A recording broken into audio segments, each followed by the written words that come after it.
Olá, saudações filosóficas, muito boa noite a todos. Hoje, dia 15 de maio de 2024, meu nome é Jefferson, este é o canal Filosofia Espírita. Para quem nos vem acompanhando, vamos para o terceiro vídeo da série André Luiz. Estamos estudando o livro que a edição da FEB denominou, né, A Vida no Mundo Espiritual, o nome da série. Hoje nós vamos ver o capítulo 1, nas zonas inferiores. E como o texto é bastante recheado de conhecimentos, é importante nós não perdermos muito tempo, para o vídeo também não ficar prolongado. Trouxe o meu café para a gente fazer esse estudo de hoje, seguindo aí no trabalho de divulgação da doutrina espírita e da comunicação social espírita. Então vamos lá. Nas zonas inferiores, que é o capítulo 1, André Luiz vai começar sua narrativa. Eu guardava a impressão de haver perdido a ideia de tempo. A noção de espaço esvaíra-se-me de há muito. Ele começa assim, né? Então aqui, conforme, né, mencionou em um dos seus estudos, Haroldo Dutra Dias, que também já estudou essa obra, aqui logo no início o André Luiz já dá dicas, né, de quem ele foi, o Carlos Chagas. Conforme eu disse lá, né, teve que ser usado um pseudônimo por causa de toda aquela situação anterior com o nome de Humberto de Campos, que tinha uma cadeira na Academia Brasileira de Letras quando estava encarnado, depois do desencarne, e que ditou obras para o Chico. A família do Humberto de Campos, né, entrou com um processo judicial por direitos autorais. Chico venceu, né, mas causou um certo embaraço, né, mas o magistrado, né, entendeu que as leis humanas se aplicam só aos encarnados, deu grande causa para o Chico. Então, para evitar esses dissabores, né, esses contratempos, Emmanuel sugeriu, né, que o espírito aí, que é o André Luiz, usasse um pseudônimo. André Luiz usou esse pseudônimo, né, conversando com o Chico lá no quarto do Chico, quando se aproximava dele, Chico perguntou para ele quem que ele era, tal, e o irmão do Chico, que dormia no mesmo quarto, né, estava deitado lá, e André Luiz perguntou, né, quem é aquele lá, né? Falou, não, é meu irmão, André Luiz. Então, Carlos Chagas, né, disse, eu vou me chamar aí André Luiz, você vai me conhecer como André Luiz, e adotou esse nome. Então, né, quando ele diz aqui que havia perdido a ideia de tempo, ele já faz um diálogo ali com a teoria da relatividade do Albert Einstein, né? Existem registros aí que trocaram cartas, tal, e a ideia de tempo e a noção de espaço esvaíram-se, né? Se perderam. Para quem conhece bem aí a filosofia, né? Aristóteles, Kant, eles mencionam, né? Kant, as categorias do entendimento, né? Cada um de nós temos categorias. A filosofia clínica também usa nos exames categoriais, essas categorias. Assunto imediato, último, circunstância, lugar, tempo e relação. Lá em Aristóteles são 10, incluindo tempo e relação, assim como tempo e espaço, assim como Kant. Então, né, se aqui, enquanto nós estamos encarnados, já cada um tem a sua categoria de entendimento, né, a categoria de tempo, muitas vezes diferente, tem os que consideram do berço ao túmulo, tem outros que consideram, né, que a vida vem antes do túmulo e depois do túmulo. Isso já mostra que as categorias são diferentes, né? Tempo objetivo, tempo subjetivo, né? Alguns acham que um lugar é só a terra, outro tem um lugar interior, tem os lugares espirituais, e você vê que tem toda uma diversidade. Então, quando a gente desencarna, um dos maiores impactos deve ser essa questão do tempo e espaço, né? passa pelaquela questão da perturbação espírita, que Kardec vai estudar tão bem nas obras da codificação. Estava convicto de não mais pertencer ao número dos encarnados no mundo. No entanto, meus pulmões respiravam a longos haustos. Ele tinha certa consciência, né, de não estar mais encarnado. E, entretanto, sentia os pulmões, parece que respirando. O perispírito, né, ele tem os seus órgãos sutis. Justamente são eles que vão plasmar no corpo físico, os órgãos materiais. Desde quando me tornara joguete de forças irresistíveis? Impossível esclarecer, né? O tempo para ele estava totalmente diferente. Forças irresistíveis, né? Se tornou joguete de forças terríveis ali, espíritos que, como ele, estavam sofrendo naquela região, que no movimento espírita nós chamamos de umbral, né? Sentia-me, na verdade, amargurado, doente nas grades escuras do horror. Cabelos eriçados, coração aos saltos, medo terrível, senhoreando-me. Muita vez gritei como louco, implorei piedade e clamei contra o doloroso desânimo que me subjugava o espírito. Mas quando o silêncio implacável não me absorvia a voz estentórica, lamentos mais comovedores que os meus respondiam-me aos clamores. Outras vezes, gargalhadas sinistras rasgavam a quietude ambiente. Algum companheiro desconhecido estaria, a meu ver, prisioneiro da loucura. Formas diabólicas, rostos alvares, expressões animalescas surgiam de quando em quando, agravando o meu assombro. A paisagem, quando não totalmente escura, parecia banhada de luz alvacenta, como que amortalhada em neblina espessa, que os raios de sol aquecessem de muito longe. Então, André Luiz faz uma descrição aqui, traça um esboço, um panorama, né, da situação dramática em que vivia, de modo, né, a não ser aquele sensacionalismo muitas vezes, né, aquele terror espírita que a gente vê em algumas obras, né, duvidosas, que são ditadas muitas vezes para chocar. Não, André Luiz parte para uma narrativa educativa, né? E, apesar de ter que escrever sobre cenários terríveis, né, o faz de maneira que não atormente, perturbe consciências, né, mas que eduque de uma certa maneira, que promova um alerta. E a estranha viagem prosseguia. Com que fim? Quem eu poderia dizer? Apenas sabia que fugia sempre. O medo me impelia de roldão.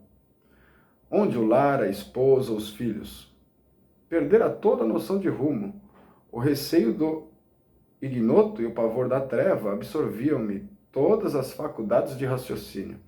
Logo que me desprendera dos últimos laços físicos em pleno sepulcro. Então veja aqui, né? Ele faz uma série de perguntas, com que fim aquilo, né? Porque aquilo prosseguia.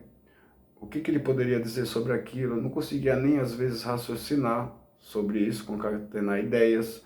Pensava no lar, a esposa, os filhos que estavam em outro plano, né?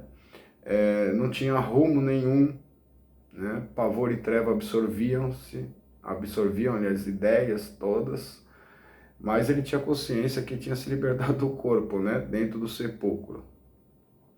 Atormentava minha consciência. Preferiria a ausência total da razão, a não ser. A consciência o fazia sofrer, né? Muitas vezes desejou aí que não tivesse nem consciência dos seus atos, né, das suas lembranças, etc.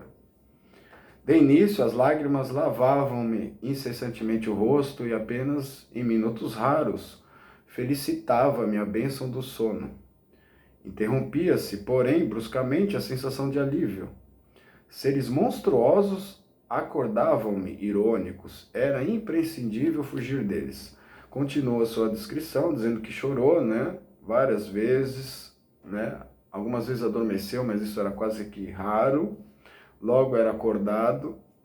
né, por seres monstruosos que ele descreve aqui, que era impossível fugir. Reconhecia agora a esfera diferente a erguer-se da poalha. Poalha, né, é uma espécie de poeira leve, que fica mantida ali, suspensa no ar. Poalha do mundo, e todavia era tarde. Pensamentos angustiosos atritavam meu cérebro. Mal delineava projetos de solução, incidentes numerosos impeliam-me a considerações estonteantes. Em momento algum o problema religioso surgiu tão profundo a meus olhos. Os princípios puramente filosóficos, políticos e científicos figuravam-se-me, agora, extremamente secundários para a vida humana. Significavam, a meu ver, valioso patrimônio nos planos da Terra.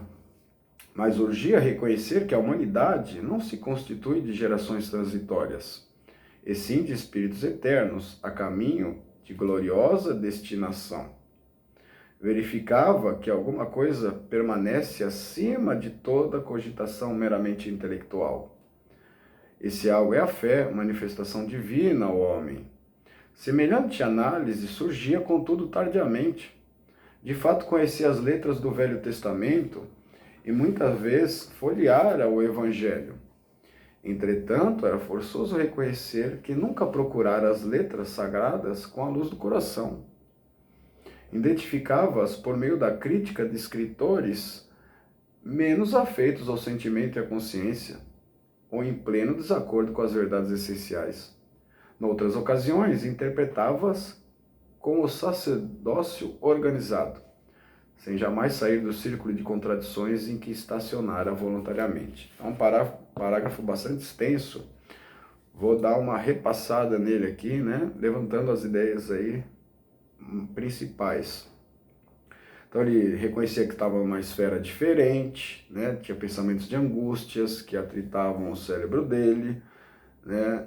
Tentava delinear projetos, mas não conseguia concatenar as ideias, né? Acontecia várias coisas em torno dele que atormentava, né? Começou a pensar no problema religioso, que agora poderia ser interessante, né? E aqueles princípios filosóficos, políticos e científicos que tanto nos interessam aqui no plano terreno, muitas vezes não tinham valia ali na situação que ele estava, né? Passavam a ser secundários para a vida humana. E às vezes nós damos tanta importância a algumas coisas. É o patrimônio da Terra, esses conhecimentos que podem ser aproveitados no além-túmulo, mas desde que esteja numa situação não tão terrível como ele estava. Que mais? Urgia reconhecer que a humanidade não se constitui de gerações transitórias, né? Muitos têm a visão, né? Uns partem, outros vêm. Não, é sempre os mesmos que desencarnam, reencarnam, né? E passam as gerações todas. São espíritos eternos que têm uma destinação. Verificava que alguma coisa permanece acima das cogitações meramente intelectuais. Algo de grandioso, né? Que ele começava a sentir, né? No outro plano já. Esse algo também é a fé, né? Que se manifesta, é uma manifestação divina ao homem. Então ele fazia essas análises, né? Tinha lido o Velho Testamento, tinha lido o Evangelho, né? Mas procurava só a letra que mata, né? Não o espírito que vivifica. Não trazia isso para o coração. Se identificava com a crítica, né? Muitas vezes, de escritores que fazem a crítica sem colocar o sentimento, a consciência, meramente racional. Isso não lhe servia agora nessa situação. Quer dizer, teve consciência que não tinha aprendido realmente o que deveria aprender no Velho e Novo Testamento, ou Evangelho, né? Interpretava muitas vezes esses textos, né? Da mesma maneira que o sacerdócio organizado, né? Com os dogmas religiosos, né? Sem a fé raciocinada, né? E agora, né? Se arrependia dessa situação. Em verdade, não foram criminoso, ao meu próprio conceito. A filosofia do imediatismo, porém, absorvera-me. A existência terrestre que a morte transformara não fora assinalada de lances diferentes da craveira comum. Ele diz aqui, né, que não se considerava um criminoso, conforme os conceitos aí do senso comum, né, mas filosoficamente, né, tem até um episódio muito interessante que o Chico perguntou, acho que foi por Emmanuel, né, o que é um criminoso? Aí o Emmanuel disse que era todos nós que fomos descobertos. Então amplia o conceito de criminoso. E de acordo com essa ideia, né, o André Luiz entrava nessa categoria de criminosos, como muitas vezes nós vamos entrar, né, de acordo com o conceito que ele colocou, né, todos nós que fomos descobertos. Então, na hora que desencarna, você é descoberto, né, você tira suas máscaras, o seu verdadeiro eu aparece, e muitas vezes esse eu é meio criminoso, né. Disse que se absorveu no imediatismo, na filosofia materialista do imediatismo, né, quando na Terra, que não é muito diferente da maioria. Filho de pais talvez excessivamente generosos, conquistaram meus títulos universitários sem maior sacrifício. Compartilhar os vícios da mocidade do meu tempo, organizar o lar, conseguir filhos, perseguir as situações estáveis que garantisse a tranquilidade econômica do meu grupo familiar. Mas examinando atentamente a mim mesmo, agora me fazia experimentar a noção de tempo perdido, com a silenciosa acusação da consciência. Habitar a terra, gozar-lhe os bens, colher as bênçãos da vida, mas não lhe retribuíra ceitil do débito enorme. Tivera paz cuja generosidade e sacrifícios por mim nunca avaliei. Esposa e filhos que prendera ferozmente nas teias rijas do egoísmo destruidor. Possuir um lar que fechei a todos os que palmilhavam o deserto da angústia. Deliciara-me com o júbilo da família, esquecido de estender essa bênção divina à imensa família humana. Surdo a como exia os deveres de fraternidade.